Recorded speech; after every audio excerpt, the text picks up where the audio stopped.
The Avengers radio series, a cultural phenomenon in South Africa back in the 1970s, South Africa was a country with no national television service. It wasn't until 1976 that the country would get its first taste of television broadcasts. But before that, radio was the primary medium of entertainment and information for the masses. This was the context when The Avengers, a British spy FI series, made its debut on South African radio and became a cultural phenomenon.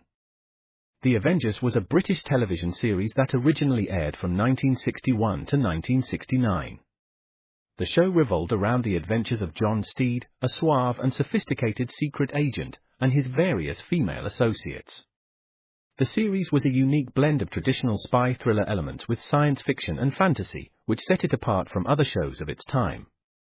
While the series was hugely popular in the UK and had also made a significant impact in the American markets, being one of the rare British series given a network transmission slot, it was virtually unknown in South Africa.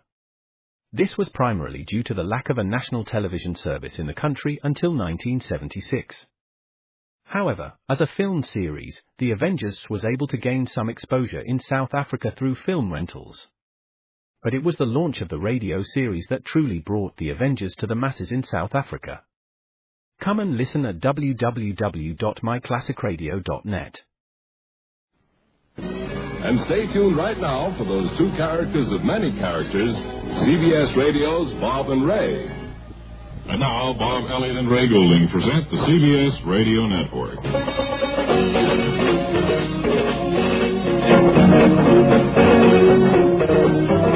Say down, very professional-like. What is his name? Pierre somebody? Chateaubriand. He's a steak for two, we call him sometimes, and he really gets upset when we say that. Hello. Hi. Here we are, starting the month of December, as far as we're concerned. We know this is only the 2nd of December, but it is well, yesterday, really, we celebrated it. We started it yesterday, but till you get to the 2nd or 3rd, you don't really feel you're in the month, I don't think. Right. And, of course, when you get to December, you think of Christmas, and then you think of Christmas trees, and then what's under the trees, and New Year's Eve. No, you get to toys. Oh, yeah. You get to New Year's Eve, toys, and Santa Claus.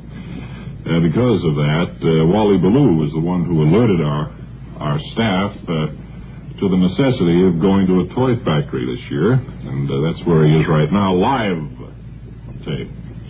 So, Wally Ballou, wherever you are, will you come in, please?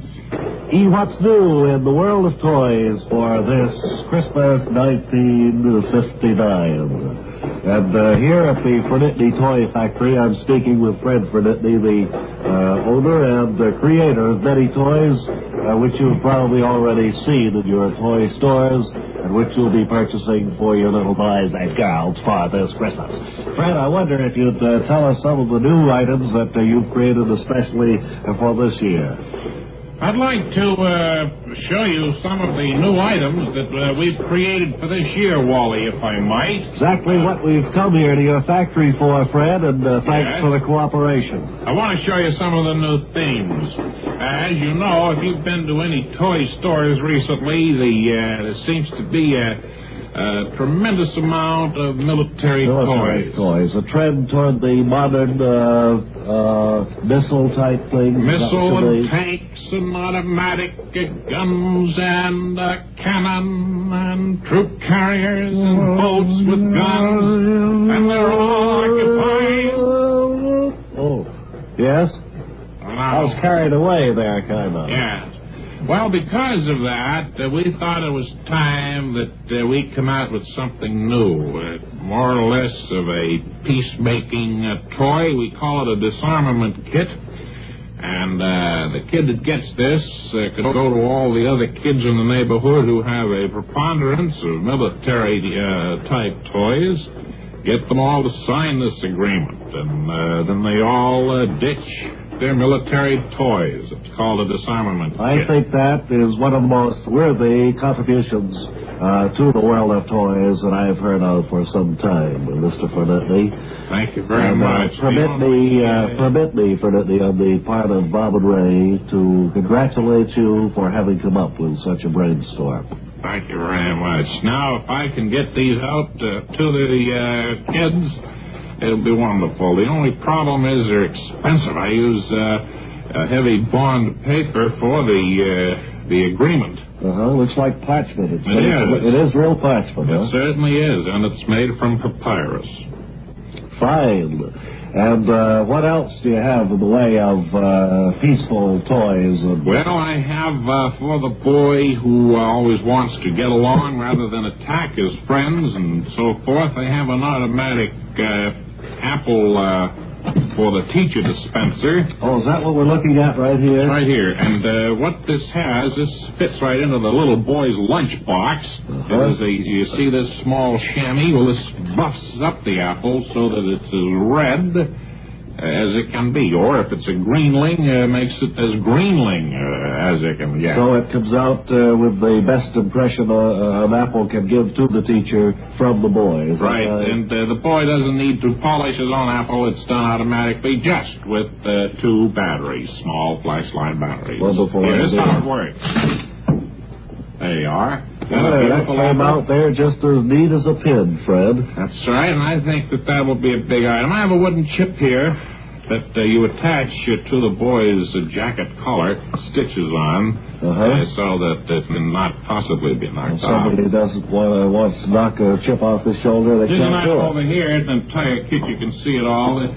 These were selling out in Wyoming and Colorado, Arizona, and Nevada, that way, Montana. It's an Eastern prep school kit. Hey, that looks interesting. Whereas back here, a lot of the boys want cowboy suits. This has your little hat, your little jacket with velvet collar. Little Buster Brown suit, kind your of. sissy shoes and sissy stockings. Wonderful. And certainly I think that should be a big seller in our great western states. The girls, I'm afraid that down through the years, the girls...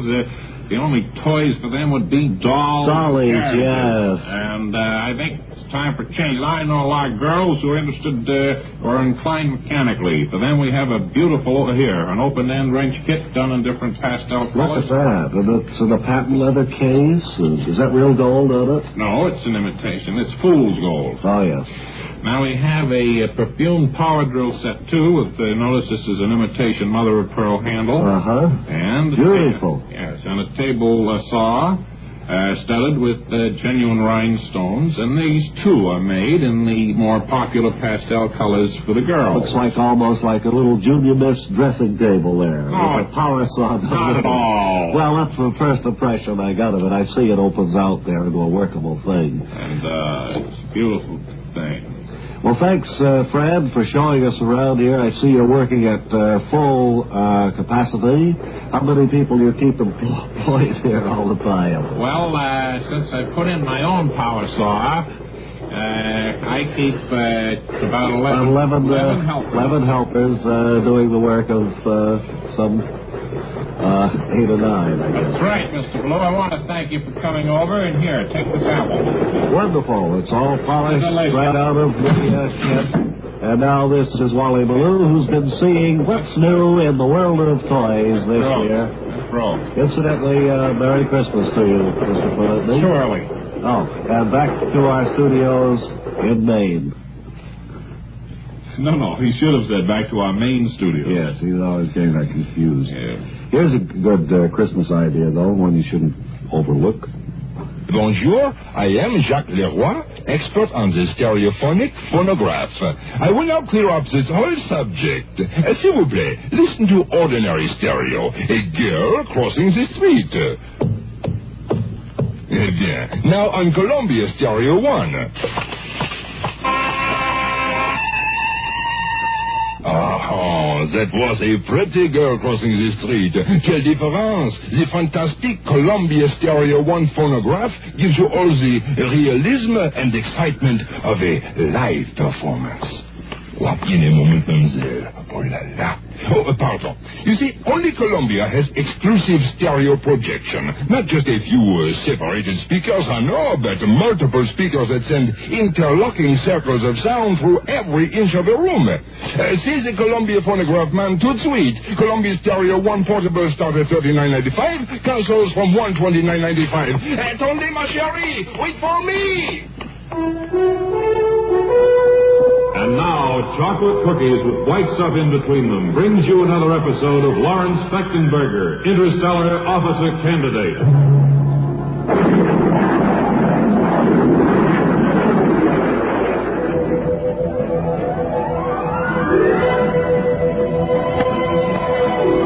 In our last episode, Lawrence and Mugg welcomed a new candidate at Interstellar Officer Candidate School Academy in the person of Billy Headstrong, who has left Jack's workshop to try out with the Interstellar Officer candidates.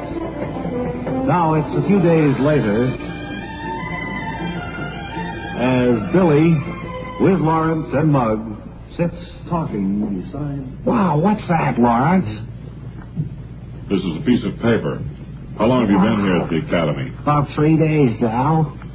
Look, Billy, I don't want to discourage you, but you're here for an intensive 4-year course at this academy. Yes, I know that, Lawrence. How old are you, Billy? I'm 16. 16. Boy, he don't look it, do he, Fechtenberger? No, he doesn't. He looks younger than that. Well, so long as you've been assigned to our barracks, let's get the barracks clean, Billy. You mean me, Lawrence? Let's go. Get the mop and the pail and start cleaning the floor, first of all. Oh, okay. Come on, move lively. We don't have too much time before inspection, Billy. Boy, this is hard work. Who does the inspecting, Lawrence? I do, assisted by Mellish. Oh, boy, I We better... go through here wearing white gloves, and if a speck of dust happens upon our glove, or more accurately, my glove, then you have to clean it from top to bottom again, Billy. Well, what's that got to do with flying from planet to planet? It teaches you cleanliness. We don't want to make any of them other planets dirty, see? Tighten your tie, Mellish. Yeah, right, Fechtenberger. That's another thing, Billy. Straighten up. Say, do you mind if I take a break and make a phone call? Mellish, what do you think about that? Well, I guess you could. We'll give you 3.5 minutes. That means you can talk at the most 3 minutes on the phone. Okay, right, I'll dial.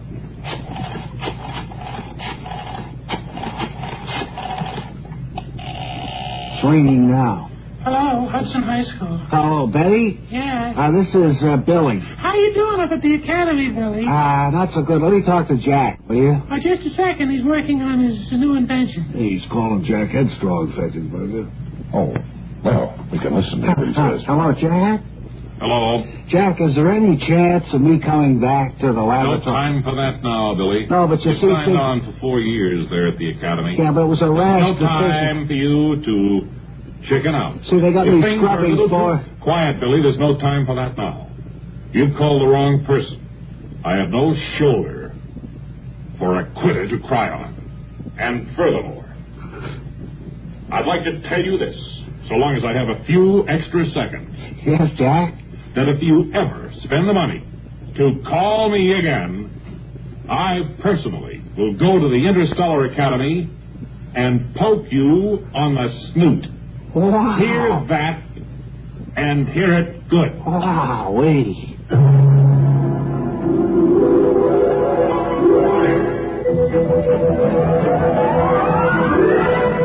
And so Billy receives a stern tongue-lashing from Jack Headstrong, who tells him he may not return to Jack's laboratory.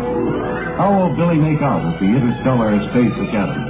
We'll learn more next time when we'll hear Lawrence Fechtenberger say... All right, Commandant. We will not haze Billy anymore. I'm sorry, sir. In the next episode of Lawrence Fechtenberger, Interstellar Officer Candidate.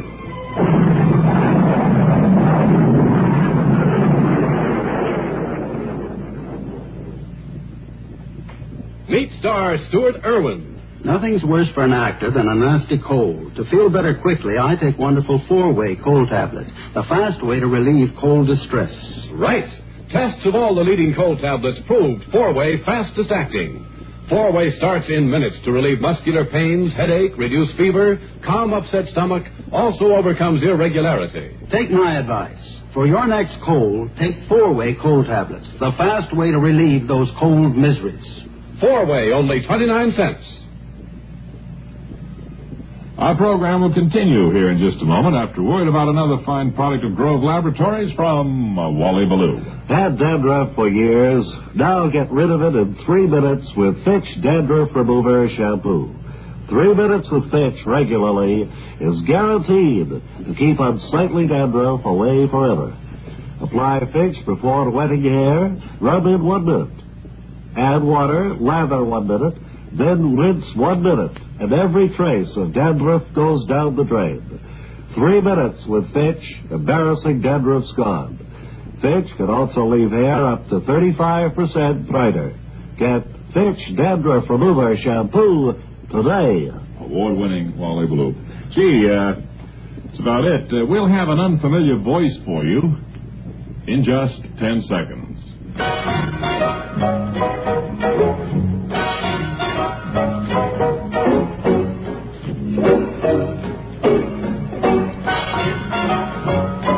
Now, here's an unfamiliar voice. Can you all hear me? And until tomorrow, this is Ray Goulding reminding you to write to your work. Bob Elliott reminding you to hang by your thumbs. This is the CBS Radio Network. Yes, it's true. We're here 6 days a week in the morning from 6:15 until 10 with music and comedy. At least we think it's comedy. And my name is Bob Crane, and if you get a chance, perhaps tomorrow morning, you could listen to us.